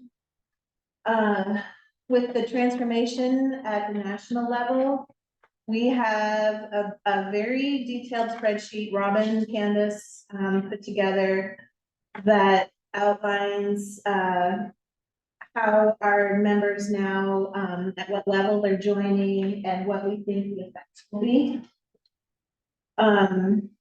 So we have budgeted based on how we think that it's gonna go.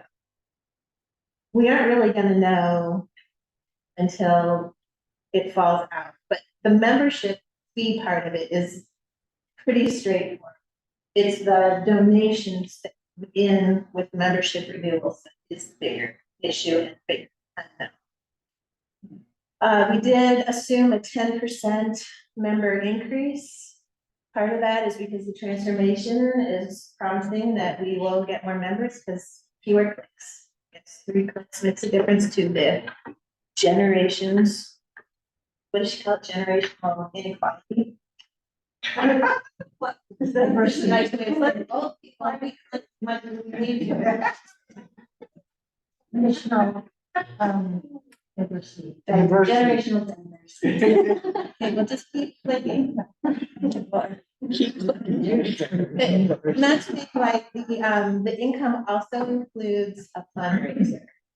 So things like Robin putting that email out, the fundraiser line is almost $8,000 in the budget, which is a lot. Let me just say a couple of things about that. We have almost $5,000 that come in every year with membership renewal. That's a big part of 8,000. And I will also say, the 8,000 came out because we used it to balance income and expense. And we have underspent our budget. So my message to the teams, what you submitted for the work that you're gonna do next year was good work. Please do your work, spend your money.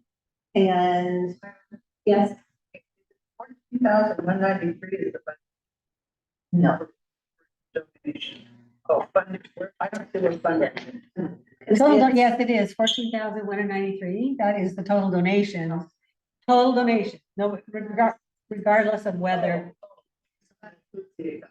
yeah, Oh, that's all donations, including. So the budget is, it's very complicated because at least half of the year, we're in our normal system where if you're renewing in June, July, and the summer, you're gonna click on your button like you always did and renew, and if you wanna throw in a few hundred extra bucks, feel free, so I'm gonna come here. So we budgeted to account for a certain number of people are gonna renew in the first half of the year. And then February and beyond, people will be renewing in a new system.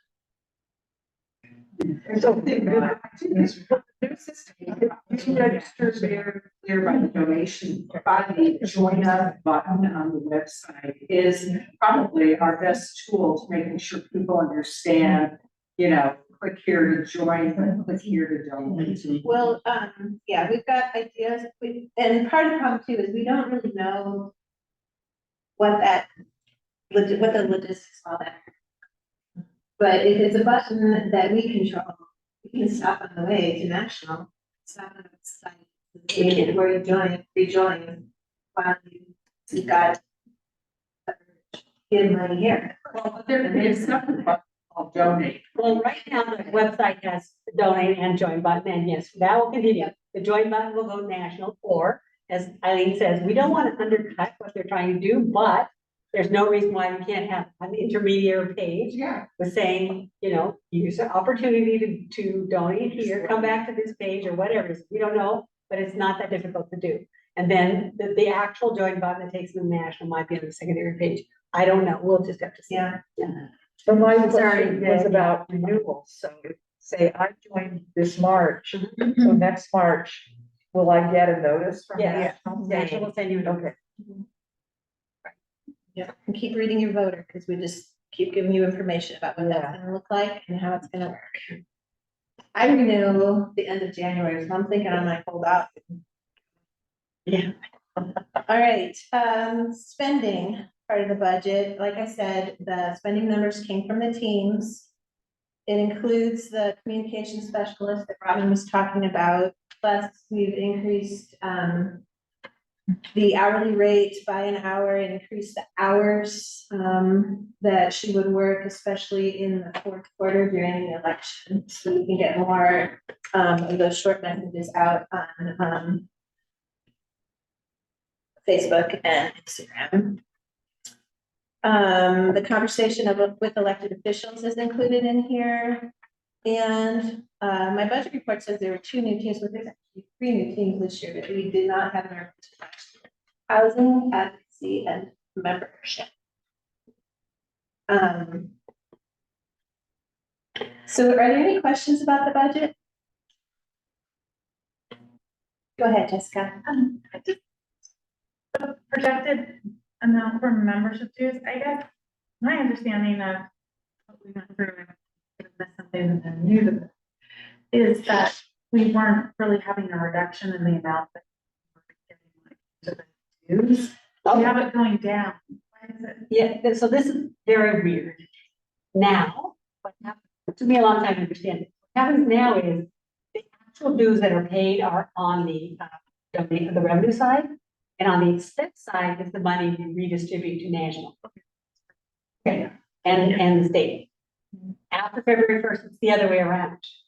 So trying to calculate exactly how much we have to pay here and there. The state still now, we are still paying once a year. a big $1,000, I can't remember how much it is, some thousands of dollars we pay the state. And that is a year after the actual money is accrued, so the actual dues are paid to us. So there's a transition. We've already gone through it with national, where we had to pay twice in 1 year because the PMPs were paid a year late, and now they're paid a month late, right? So it makes a big difference in terms of the budget. So there was 1 year when we had to pay twice. But just to catch up. It's not like we actually paid twice, we just had to catch up. And that's what's gonna happen with the state. Any other questions? Okay, so, I will entertain a motion to approve the budget. I'll make a motion that we approve the budget. Okay, is there a second? Somebody want to make a note? Donna. On a second. That's keeping track. Okay, great, thank you. All right, so, any further questions? Everybody, okay, all in favor, please raise your hand or respond to the poll.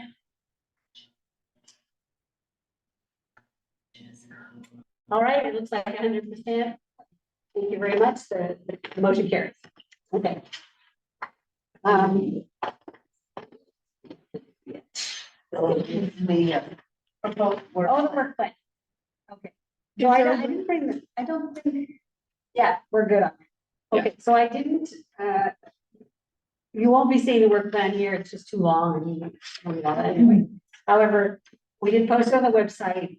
I don't know if anybody's read it or if you have any questions about it. Do you want to ask? I mean, very briefly, the board is focusing on dealing with this transformation journey, diversity, equity, inclusion, communication, advocacy, and of course, folks, as always, especially we're continuing the little civic education video. So that's basically that.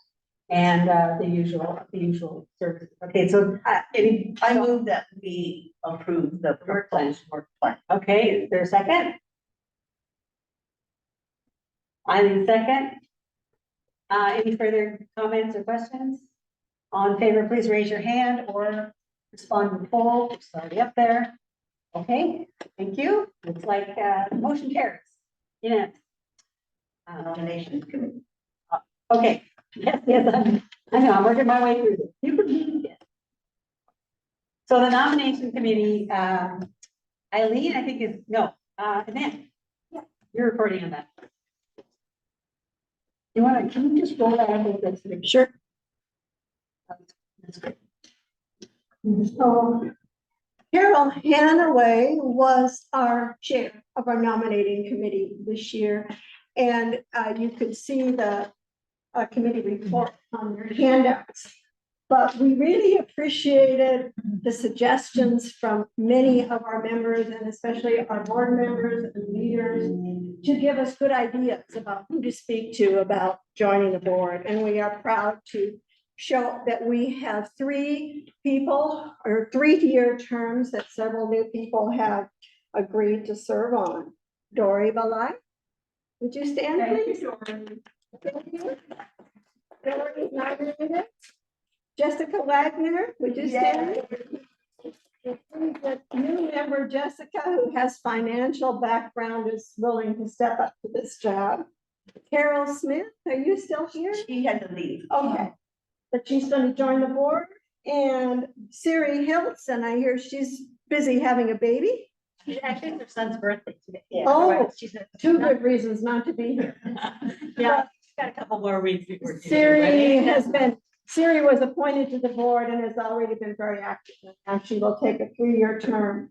And Joy Manjuri, who has been a board member several years, is coming back for at least 1 year.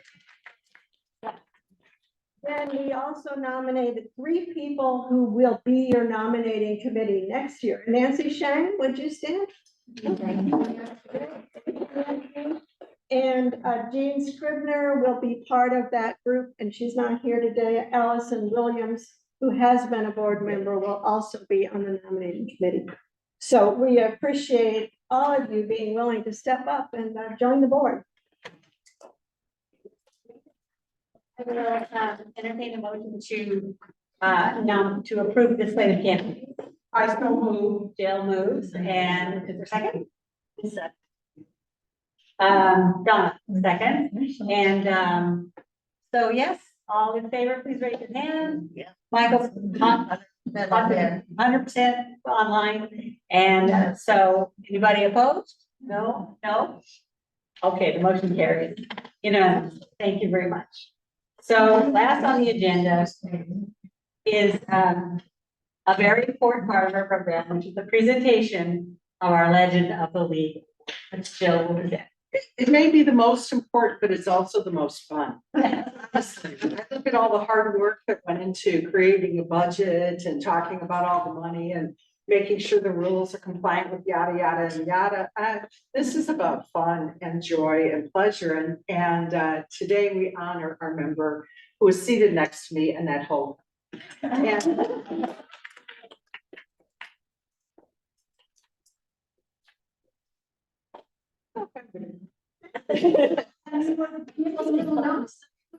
so happy.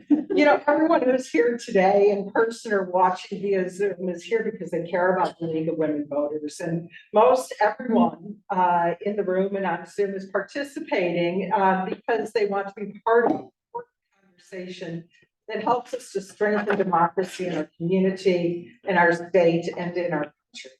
And most of you have participated throughout the year by working on a project, participating in a committee, or being part of the community of people who have cheered on the work of the organization.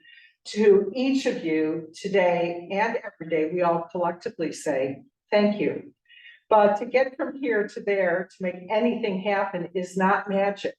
It doesn't happen just because we hope it will happen or because it's happened in the past, so it'll happen again in the future. All of this requires vision, it requires talent, energy, it requires IQ, it requires EQ, it requires thoughtful planning, it requires leadership, skill, and also a little magic. Today we're going to celebrate Annette, who has all of this and more, and who makes it all work. I've had the privilege of working alongside Annette in some of her many projects for the League. And frankly, I've often said I will volunteer to do something only if Annette is on the team. Honestly, she is the one, truly the one, capital O-N-E, who makes things happen by the way she works, and which is with no drama, no fuss, no ego. In fact, in my estimation, she is the paragon of leadership, helping everyone individually to achieve their goals and helping the organization to be its best self, all while taking herself out of the equation. I know she's up in the middle of the night thinking about all of this. I know it because I can see what crazy hours she is sending me an email to make sure that all of the I's have been dotted and the T's have been crossed. And always with an eye both on the big picture as well as on the small, important details. Also willing to roll up her sleeves and do the work, not expecting glamour, fanfare, or even anyone to say thank you. Minda Ray sent me a short, incomplete list of the work that Annette has done for our local league. Most recently, she's organized a really tremendous book group. If you're not participating, do so. It's great conversation, interesting ideas, but she has helped to make sure that all of our voices are heard at the table. And this in itself has been a masterclass in leadership, while she steps back to help others lead, to participate in keeping us moving forward. She, of course, worked on the Get Out the Vote effort, helped keep the civic education group on target and making the league felt throughout the community and to younger students in our world.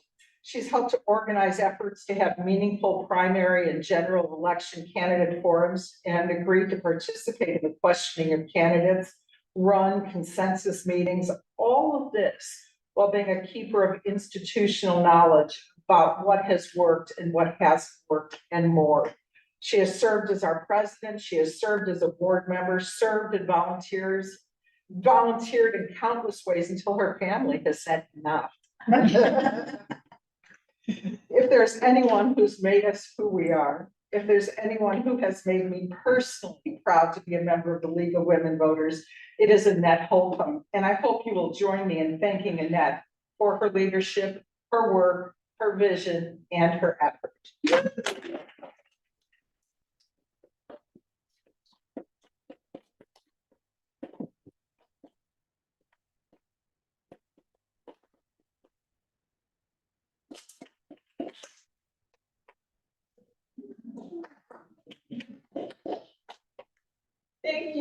Thank you all, and thanks Jill for your gracious comments. I know it was when Jill and I were co-presidents that we thought we needed to have something like an annual award to recognize people, and I'm very, very honored that you have decided to think of me this year. This is a really, really nice thing. And it's been such a rewarding thing to see this league survive COVID and start to get our feet and become more active. I'm proud of all the things that we're doing. Membership has grown over the years. Everybody keeps saying you've been along, keeps looking at me as the old person who knows the history. I haven't been a member for quite a few years. But I appreciate this, and thank you all. Thank you.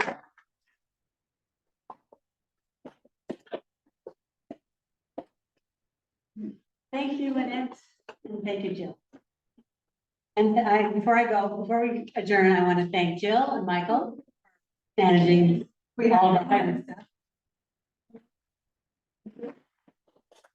And also I want to acknowledge and thank my fellow board members who made this job possible, including Minda Ray Amaran, Eileen McCracken, Candace Ambrosio, who's taken off, Rebecca Johnson, Jessica Buckley, Siri Hiltz, Selena Ledbetter, and Donna Meehan.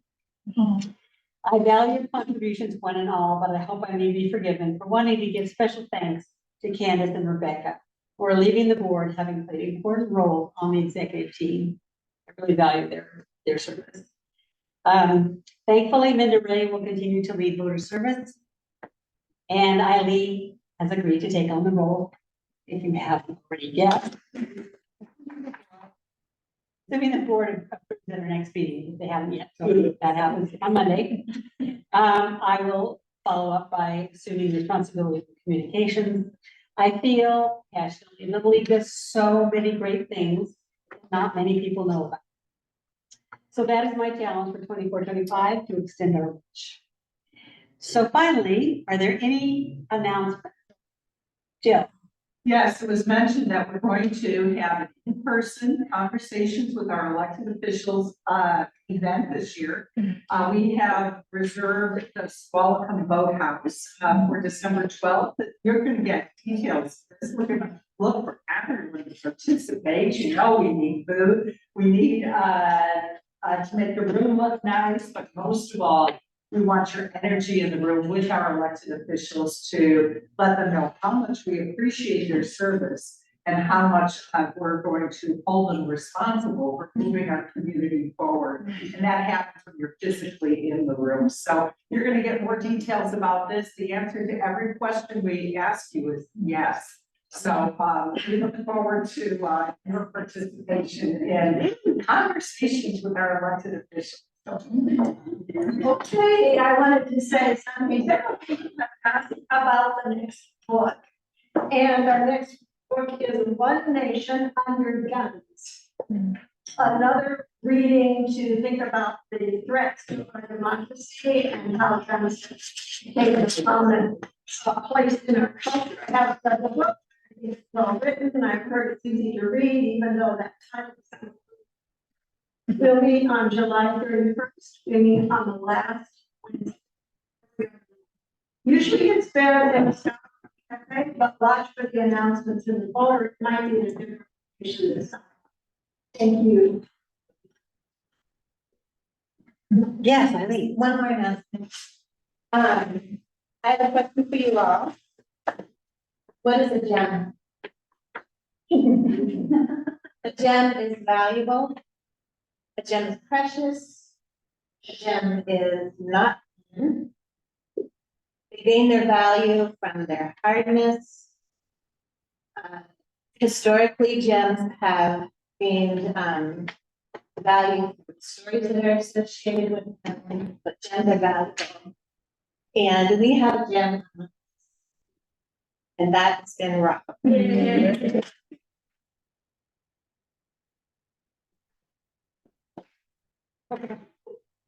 Beautiful. Robin has a real passion for buttons, but do you have her words and details? And I appreciate that. She is always reasonable and always down to earth, and she's a good mentor, and I've learned so much. Thank you very much. It has been a challenging couple of years, but I feel like the league is doing splendidly. And I really have appreciated getting to know all of these wonderful people and their passions. Thank you very much. Thank you, Robin.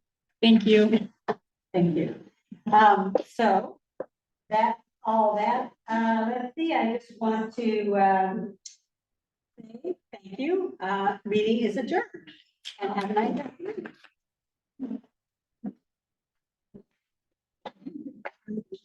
Thanks, Jill. Thank you, Michael. I'm going to go ahead and stop the recording. Anything else we need to discuss? I think so. I mean, yeah, I think you can.